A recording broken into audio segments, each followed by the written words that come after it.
여러분 안녕하십니까? 오늘도 하나님의 평안이 여러분의 마음에 가득하기를 바랍니다. 이 시간에는 월요일 교과 하늘의 전쟁이란 주제로 함께 묵상하겠습니다. 먼저 기도하고 시작하겠습니다. 사랑과 은혜가 풍성하신 아버지 하나님, 오늘도 생명의 호흡을 주시고 주의 뜻을 따라 살아가도록 인도하심에 감사드립니다.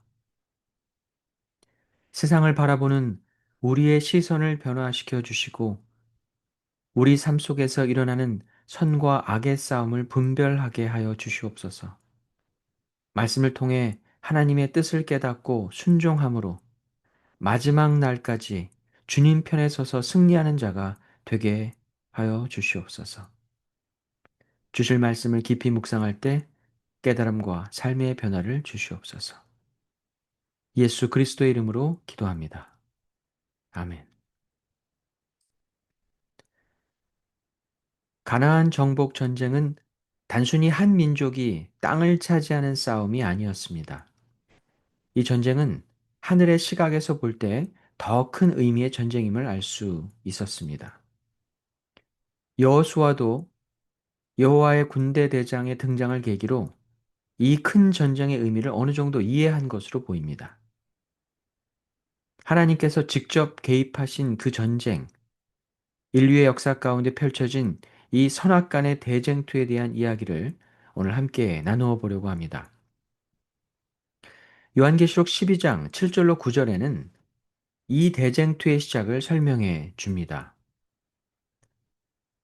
하늘의 전쟁이 있으니 미가엘과 그의 사자들이 용과 더불어 싸울세.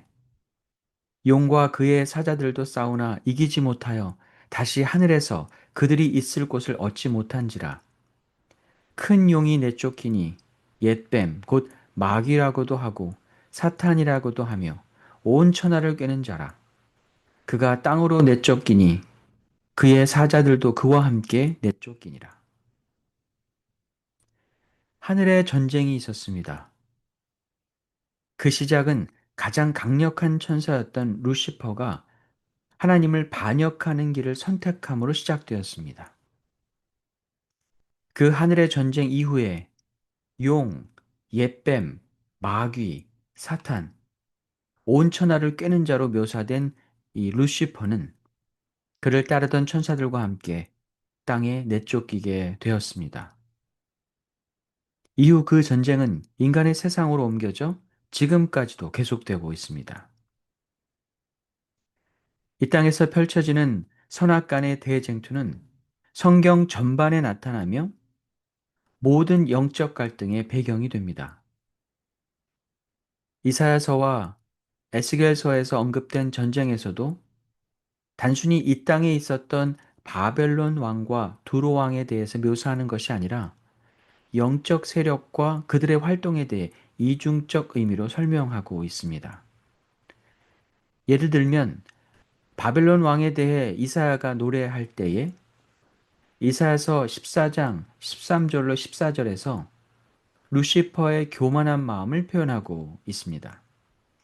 내가 내 마음에 이르기를 내가 하늘에 올라 하나님의 뭇별 위에 내 자리를 높이리라. 내가 북극 지폐의 산 위에 앉으리라. 가장 높은 구름에 올라가 지극히 높은 이와 같아지리라 하는도다. 이 땅에 있던 바벨론 왕이 하늘에 올라가거나 높은 구름에 올라갈 수 없었습니다. 그러나 이사야는 이 표현을 통해 사단을 묘사했던 것입니다.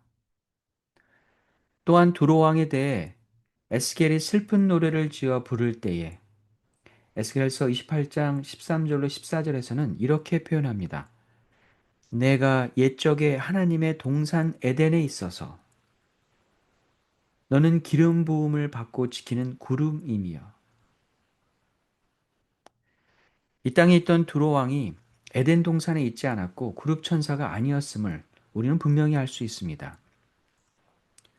결국 이사야서와 에스겔서에 나와 있는 바벨론 왕과 두로 왕에 대해 부른 노래의 이런 표현들은 이 땅에 있던 왕들에 대한 문자적 표현이 아니라 비유적 표현입니다. 이 모든 묘사들은 선악간의 대쟁투에서 하나님을 대적하는 자에 대한 표현이었습니다.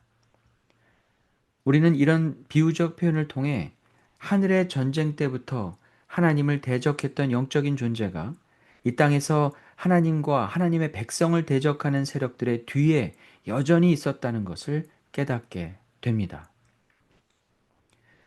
우리가 만약 이 죄악된 세상에서 벌어지는 하나님과 사단 사이, 선과 악의 대쟁투에 대해 이해하고 대쟁투적 시점으로 우리의 삶을 돌아볼 수 있다면 우리는 하나님의 편에 서기 위해 하나님의 뜻을 더 깊이 알려고 할 것입니다.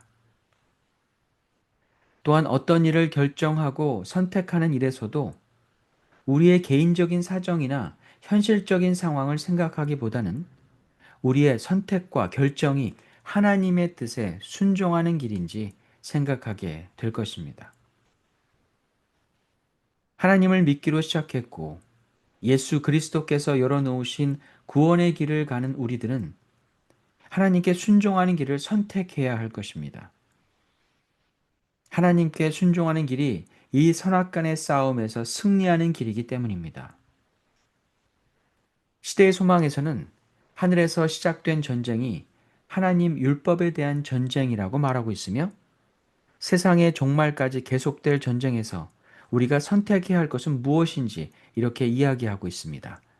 시대소망 763페이지입니다.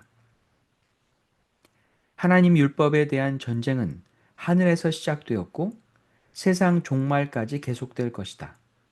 모든 사람은 시험을 받게 될 것이다. 순종이냐 불순종이냐는 온 세계가 결정해야 할 문제이다. 모든 사람은 하나님의 율법과 사람의 법 중에 하나를 선택하라는 요구를 받게 될 것이다. 이 순종과 불순종에 대한 선택에서 자유로울 수 있는 사람은 아무도 없습니다. 전쟁에서 중간지대가 있을 수 없듯이 우리 모두는 반드시 하나를 선택해야 할 것입니다.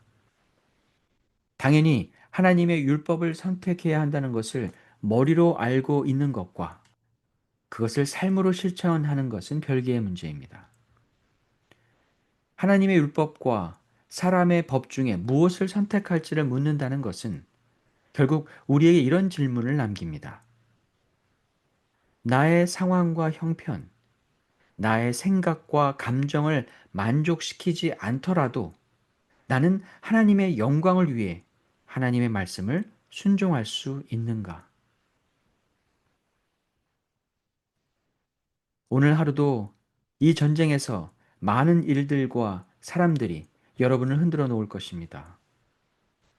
내가 원하는 것을 찾기보다 하나님의 이름을 높일 수 있는 길이 무엇인지 선택한다면 이 선악간의 싸움에서 얻을 수 있는 승리의 기쁨이 무엇인지 우리는 경험하게 될 것입니다.